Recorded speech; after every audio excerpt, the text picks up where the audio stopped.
Ndabahaye mwiriwe mwandanga, ngira amahema yagize Kirundi ururimi rw'amavukiro yanje. Basokuru barugumije bari intwari bayaga bumvikana ntibumvirana. Umwase yarateye baramutekeza aratemaguza arataha kwinyegeza. Bubaka Uburundi bubwa Abarundi ubundi Uburundi sindi Murundi. Aho nuko bayaga mu Kirundi batakinebagura ku Kirundi bica abanyakirundi. Hangama Kirundi wubatse Uburundi bubwa Abarundi ubundi Umurundi sindi Murundi. Murakoze cane. Ico ni igice gitoyi c'ikivugo canje nise Ikirundi. Aribaza ati ni ukubera iki tubwirizwa gukunda Ikirundi tukakivuga neza. Nuko Ikirundi n'akaranga k'Abarundi.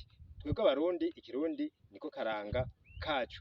Hariho ibindi vyinshi bituranga bikemeza yuko turi Abarundi, ariko Ikirundi kiri mu vya mbere Abarundi tubwirizwa kurwanira kandi tugashigikira kugira ngo ntibitembagare, kuko ari shingiro ry'imico kama yacu.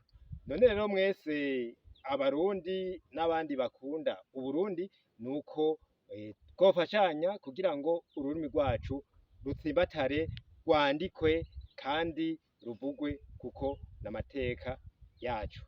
None rero mu Kirundi niho dusanga insiguro z'ubuhinga butandukanye, harimwo impanuro n'ibindi byose bishobora kuturanga nk'Abarundi bikatwungira ubumwe. Reka rero ndabasezere ndabifuriza kubandanya mukurikiza akaranga k'Uburundi, munashigikira kino kiganiro Nyibutsa Akaranga gica ku muhora wa YouTube kuri Nyibutsa Akaranga TV. Kaze tuzoganire no ku bice bikurikira by'iki civugo, mumva abari bamaze kucumva yuko ndabashikirije akaje gatoyi gusa. Murakoze rero, mugire umunsi mwiza.